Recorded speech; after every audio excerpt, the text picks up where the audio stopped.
Dragon Quest is probably my favorite franchise of all time, and I've been waiting until I had over 200 subscribers before doing my first video strictly on Dragon Quest stuff. So here we are.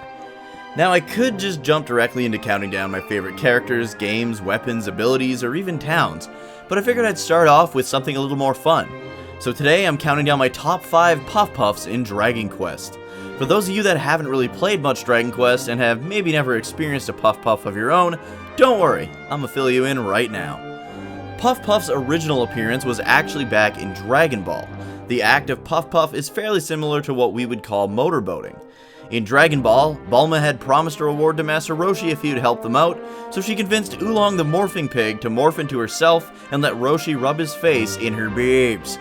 The term Puff Puff is apparently an onomatopoeia for the sound the boobs make during the Puff Puff. Now, I made sure to do some extensive research for this video. I left no tit unturned and came up with the best Puff Puffs in the series. For the sake of this video, I will not be including the ability Puff Puff that's used in battle to woo your foes, only the Puff Puff interactions with the various NPCs across the franchise. Before we start, remember to like and subscribe. Now let's begin. Number 6. Number 6? I thought we were only doing a top 5 for Puff Puffs. Oh god. Is that Elena? Holy shit, let's get the fuck out of here. Number 5.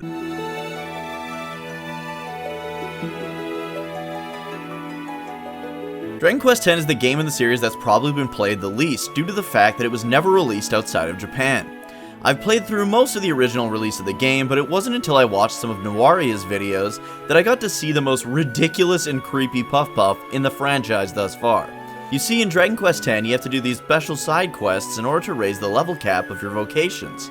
I remember doing the cleric side quest and getting to see S. Stark level an elf village. This was one of the coolest moments of the game for me, and right after that is when I got access to my level cap quest. There was also an April Fool's event that took you to Puff Puff Paradise, where you can get a Puff Puff from various Dragon Quest X characters. But the Puff Puff that made the list is the one you experience after completing 4 side quests for the Skill Master, allowing him to learn the Puff Puff technique.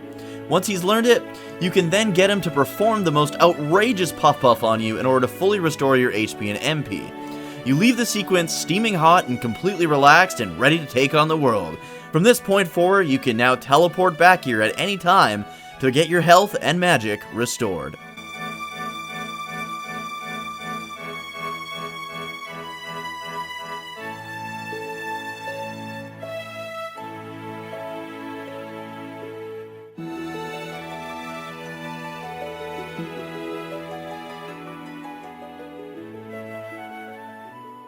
Number 4. Number 4 is probably the most well-known Puff Puff in the series, despite being a little ways off the beaten path. If you head to the waterfall northwest of Arcadia in Dragon Quest VIII, you'll find a strange door next to it. Go inside and you'll enter a secret Puff Puff location where you'll be greeted by a tough guy at the front desk. Enter the room next to him, talk to the bunny girl inside, and get your Puff Puff on. One of my favorite things about Puff Puff in the Dragon Quest games is that there's always some kind of a twist or trick that the person giving the Puff Puff will pull on you. Sometimes the Puff Puff is just a weird-ass massage like in Dragon Quest X, and in Dragon Quest VIII, the bunny girl blindfolds you and uses 2 slimes to act as her breasts rubbing against both sides of your face. The look of pure joy on the hero's face during this Puff Puff is what sets it apart from some of the others. As far as he knows, he's getting them juicy jumblies rubbed all over his battle-hardened face.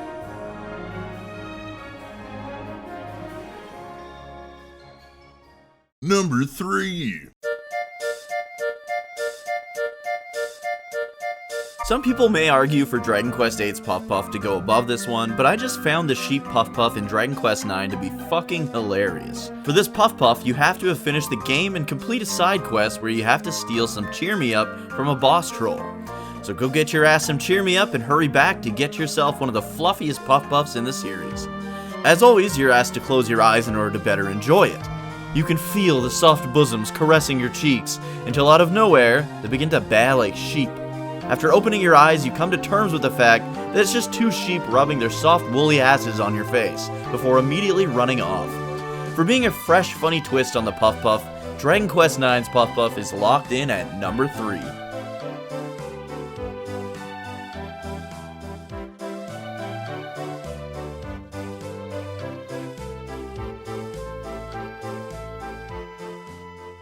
Number 2.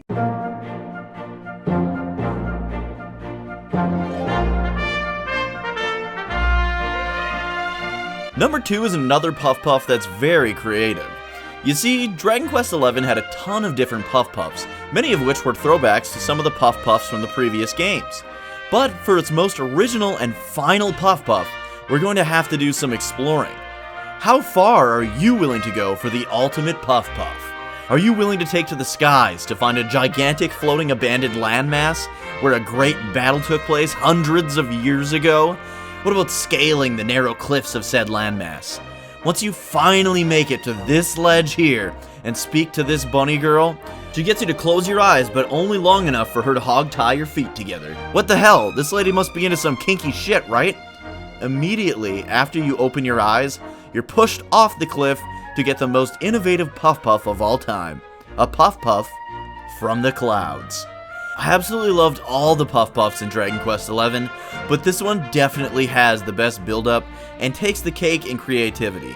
There's only one Puff Puff that I love more than this.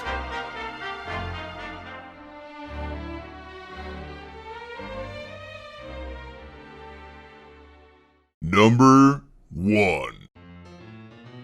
Sure, there have been more creative and ridiculous Puff Puffs in the Dragon Quest series, but Dragon Quest III's was one of the first ones we could actually experience here in the West. Back on the NES, Nintendo would censor the game, so Puff Puff would either become a Powder Puff Massage, or you'd get your fortune told. Dragon Warrior 3 on the NES is the first Puff Puff I remember, and the Super Famicom remake, which still to this day is the best version of the game, has the full translated Puff Puff in it. You're tempted by a young lady of the night to go upstairs to her room, alone.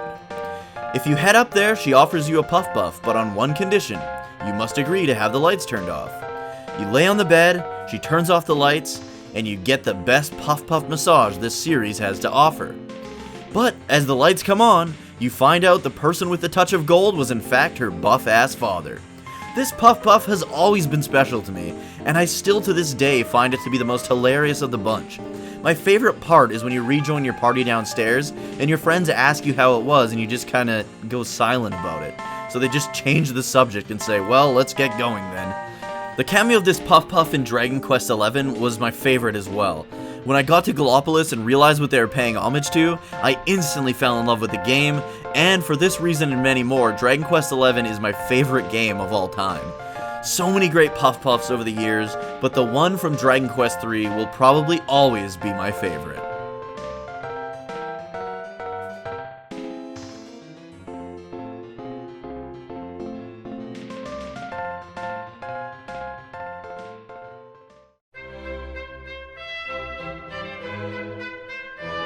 Thank you so much for watching this video. If you haven't yet, please like, subscribe, and click the notification bell so you don't miss my next video.